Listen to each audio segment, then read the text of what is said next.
Learning একাডেমিতে সবাইকে স্বাগত। আজকে দেখো ক্লাস সিক্সের যে স্টোরিটা রয়েছে লেসন 4-এর, দেখো the shop that never was. এটা আমরা ওয়ার্ড বাই ওয়ার্ড আজকে আলোচনা করব। পার্ট 1টা দেখো, এই জি ওয়েলসের লেখা। দেখো ওই যে Herbert G Wells 1866 to 1946, a famous English writer. অর্থাৎ হার্বার্ট জিওর্জ ওয়েল একজন কী ছিলেন? একজন বিখ্যাত ইংরেজি লেখক ছিলেন।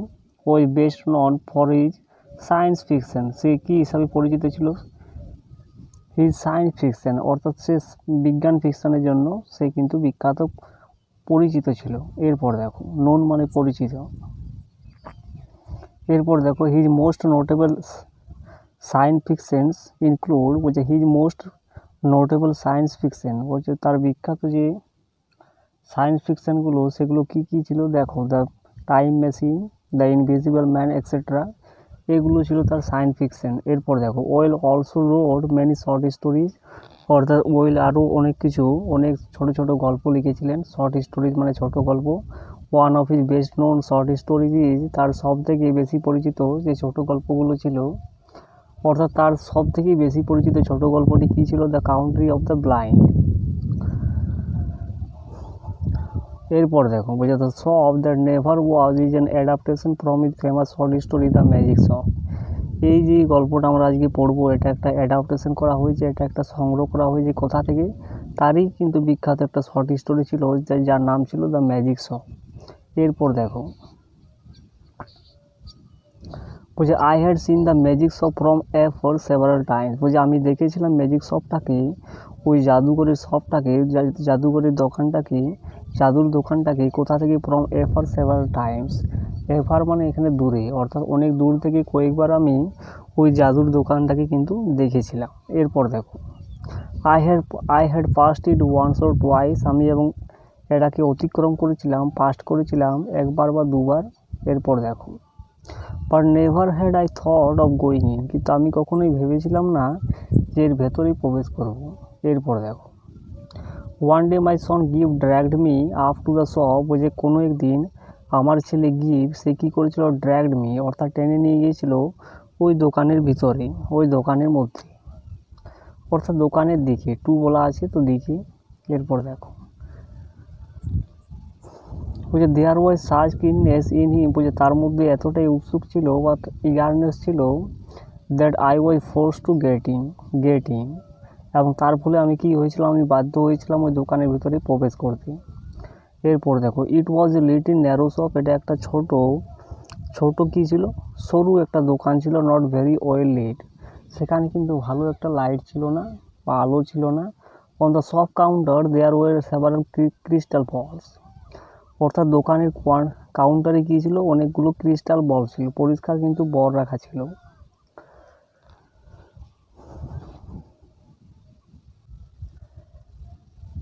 এরপর দেখো বলছে on the floor there were magic mirrors, এবং মেঝেতে কী ছিল? অনেকগুলো ম্যাজিক মিরর ছিল, জাদুর আয়নাগুলি রাখা ছিল ওই মেঝেতে। ওয়ান টু ড্র, যেগুলোতে কী করবে? One to draw you out long and thin, যেগুলোতে কিন্তু কেউ একজন নিজেকে তুলে ধরবে বা তুলে ধরবে কী হিসাবে? লম্বা হিসাবে পরিচিত, লম্বা হিসাবে তুলে ধরতে পারবে এবং পাতলা হিসাবে তুলে ধরতে পারবে। থিন মানে পাতলা আর লং মানে লম্বা, অর্থাৎ যে কেউ ওই মিররটাতে যখন দেখবে সে তাকে লম্বা দেখাবে অথবা পাতলা দেখাবে। এরপর দেখো and one to make you short and fat, এবং কী করবে? এবং আবার কেউ যদি দেখে তাহলে কী করবে? সে ছোট দেখাতে পারে আবার মোটাও দেখাতে পারে। তো এই যে ম্যাজিক মিররগুলো ছিল, অর্থাৎ জাদুকর যে আয়নাগুলো ছিল, এগুলোর একটা কিন্তু বৈশিষ্ট্য ছিল। এরপর দেখো হোয়াইল উই ওয়ার লাফিং অ্যাট অল দিস, যেই মুহূর্তে আমরা এগুলো দিকে হাসছিলাম, দ্য শপম্যান অ্যাপিয়ার্ড, ওই যে দোকানদার ছিল সে কিন্তু উপস্থিত হয়েছিল। অ্যাপিয়ার্ড মানে এখানে উপস্থিত হয়েছিল। এরপর দেখো বলছে how can I help you, বলছে আমি তোমাকে কীভাবে সাহায্য করবো? সেড সি, অর্থাৎ দোকানদার বলেছিল যে আমি তোমাকে কীভাবে সাহায্য করবো। দেখো I want to buy my little boy a few simple tricks, বলছে আমি চাই কিনতে my little boy a few simple tricks, আমি কতগুলো সহজ সরল কী করবো? কৌশল কিন্তু কিনতে চাই আমার ছোট ছেলের জন্য। এটা কিন্তু ওই গিফের বাবা বলেছিল ওই দোকানদারকে। আই সেড বলা আছে যেহেতু, তাই গিফের বাবা বলেছিল ওই দোকানদারকে। এরপর দেখো বলছে সেড দ্য শপম্যান, অর্থাৎ সে একটা দীর্ঘশ্বাস ফেলেছিল, অর্থাৎ দোকানদার একটা দীর্ঘশ্বাস ফেলেছিল। And স্ক্র্যাচড his head for a movement, এবং সে কী করেছিল, তার মাথাটাকে কিছুক্ষণের জন্য ঘষেছিল। স্ক্র্যাচড মানে কি, ঘষেছিল। অ্যাজ ইফ থিঙ্কিং, সে কিসের জন্য ঘষেছিল, কিছুক্ষণ ভাবার জন্য। থিঙ্কিং মানে ভাবার জন্য, চিন্তা ভাবনা করা, থিঙ্কিং মানে। এরপর দেখো then he drew from his ear a glass ball and said, এবং সে তারপর কী করলো, সে একটা তার চুল থেকে একটা গ্লাস বল কিন্তু কী করলো, ড্রিউ করেছিল, এঁকেছিল।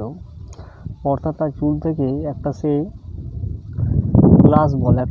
গ্লাস বল সে এঁকেছিল মাথার চুল থেকে। অ্যান্ড সেড, এবং বলেছিল সামথিং লাইক দিস, বলছে এই জিনিসটা কি তোমরা চাইছো, এটা কিন্তু জিজ্ঞাসা করেছিল গিফের বাবাকে দোকানদার। অ্যান্ড হেল্ড ইট আউট, এবং তোমরা কি এটা কিনতে চাইছো বা নিতে চাইছো। দ্য অ্যাকশন ওয়াজ আনএক্সপেক্টেড, এই যে কাজটা ছিল এটা কিন্তু অপ্রত্যাশিত ছিল। আনএক্সপেক্টেড মানে এখানে অপ্রত্যাশিত। এরপর দেখো I had seen the trick done at magic shows, বলছে আমি দেখেছিলাম এই কলা কৌশলটা কোথায় দেখেছিলাম, যেটা ঘটেছিল কোথায়, ম্যাজিক শোতে। অর্থাৎ জাদুর যে বিভিন্ন শোগুলো থাকে সেখানে কিন্তু এই জিনিসটা ঘটে থাকে, সেটা কিন্তু গিফের বাবা দেখেছিল এই জিনিসটা। এরপর দেখো but I had not expected it here, কিন্তু আমি এখানে কখনোই প্রত্যাশিত করিনি এই দোকানের মধ্যে বা ম্যাজিক শপের মধ্যে। এরপর দেখো বলছে দ্যাটস গুড, বলছে সত্যিকারই ভালো। আই সেড উইথ এ লাভ, আমি একটা হাসির সঙ্গে এই কথাটা বলেছিলাম যে সত্যিকারই এটা কিন্তু ভালো। বলছে ইজ নট ইট, বলছে তাই নয় কি, বলছে সেড দ্য শপম্যান, এই দোকানদার বলেছিল। Gip stretched out his hand to take this object, Gip কী করেছিল, হাতটা বাড়িয়েছিল কী করতে, টু টেক দিস অবজেক্ট, ওই জিনিসটাকে নিতে। And found merely a blank palm, এবং খুঁজে পেয়েছিল শুধুমাত্র কি একটা ব্ল্যাঙ্ক পাম। ব্ল্যাঙ্ক মানে কি, খালি একটা হাতের তালু। অর্থাৎ যেই মাত্র দোকানদার তাকে জিনিসটা দিতে চেয়েছিল ট্রিকটা, গিফের বাবা কি খুঁজে পেয়েছিল, শুধুমাত্র একটা ব্ল্যাঙ্ক পাম খুঁজে পেয়েছিল। অর্থাৎ খালি হাতের তালু একটা খুঁজে পেয়েছিল।